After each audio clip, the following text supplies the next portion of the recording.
इस्माइल हानिया और नसरल्लाह को खत्म कर इजरायल ने हमास हिजबुल्लाह को बेहद कमजोर कर दिया है। अब उसके टारगेट पर हूती हैं। ऐसे में इराकी रेजिस्टेंस फोर्स ने इजरायल के खिलाफ मोर्चा खोल दिया है। दावा है कि इराकी रेजिस्टेंस और सीरिया में मौजूद प्रॉक्सी संगठन इजरायल के खिलाफ बड़ा षड्यंत्र रच रहे हैं। इस गठजोड़ को तोड़ने के लिए इजरायल ने सीरिया पर जबरदस्त बमबारी शुरू कर दी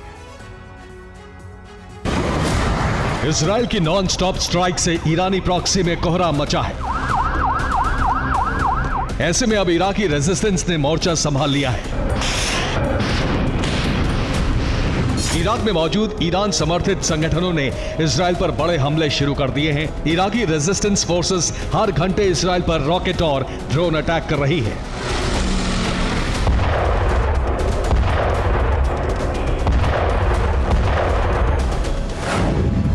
इराक में मौजूद कताइब हिजबुल्लाह, असाइब अहल अल हक, हरकत हिजबुल्लाह अल नुजाबा, बद्र ऑर्गेनाइजेशन और कताइब सैयद अल शुहादा संगठन ने इजरायल के खिलाफ सीधी जंग का ऐलान कर दिया है।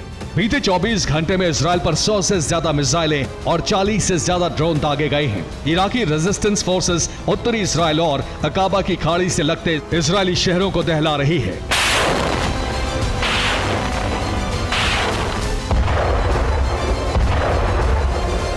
रेजिस्टेंस फोर्सेस के प्राइमरी टारगेट पर इजरायल की पोर्ट सिटी इलात है। इलात पोर्ट पर इराकी रेजिस्टेंस ने ड्रोन से हमले किए हैं।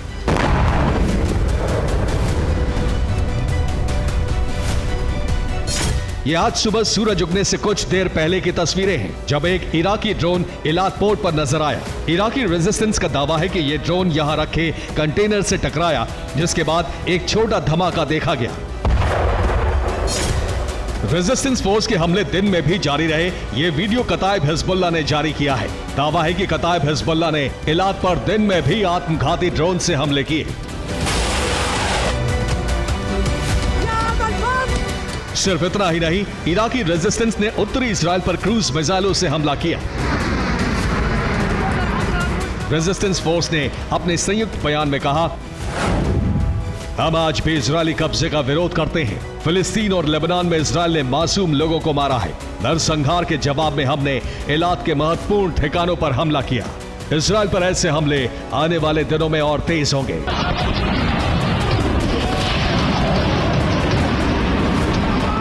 इराकी रेजिस्टेंस फोर्स भले ही इजरायल को निशाना बना रही है, लेकिन इजरायल के टारगेट पर इस वक्त सीरिया है। इजरायल ने सीरिया में भीषण बमबारी की है, जिसमें अमेरिका भी उसका साथ दे रहा है।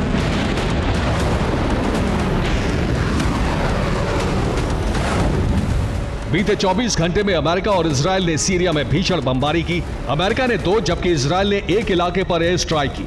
अमेरिकी हमले में 37 लड़ाकों के मारे जाने की खबर है, जबकि इजरायली स्ट्राइक में राष्ट्रपति बशर अल असद के भाई के मारे जाने का दावा है।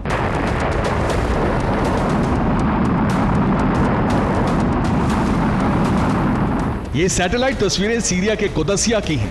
दावा है कि तस्वीरों में नजर आ रहा विला बशर अल असद के भाई मेहर अल असद का है, जिस पर इजरायल ने स्ट्राइक की। विला के कई हिस्सों में बमबारी के निशान हैं। बमबारी में मेहर की मौत होने का दावा किया जा रहा है। हालांकि अभी तक सीरिया की तरफ से इस पर कोई टिप्पणी नहीं की गई है।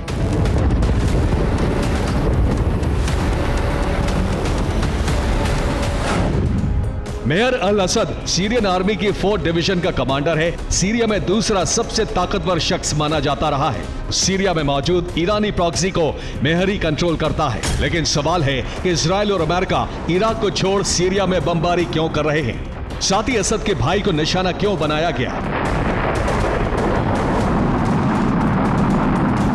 दरअसल इसकी वजह है असद और नसरल्लाह की दोस्ती। नसरल्लाह और बशर अल असद के रिश्ते बेहद करीबी रहे हैं। सीरिया में गृह युद्ध छिड़ने के बाद दोनों करीब आए। अलेप्पो पर दोबारा कब्जा करने में नसरल्लाह ने असद की मदद की। हिजबुल्लाह के कई लड़ाके सीरियन फोर्स की तरफ से लड़ते हैं।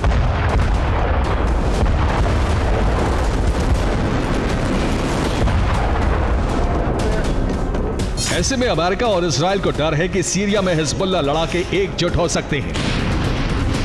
लेबनान से निकलकर उनके लिए सबसे महफूज जगह सीरिया माना जा रहा है।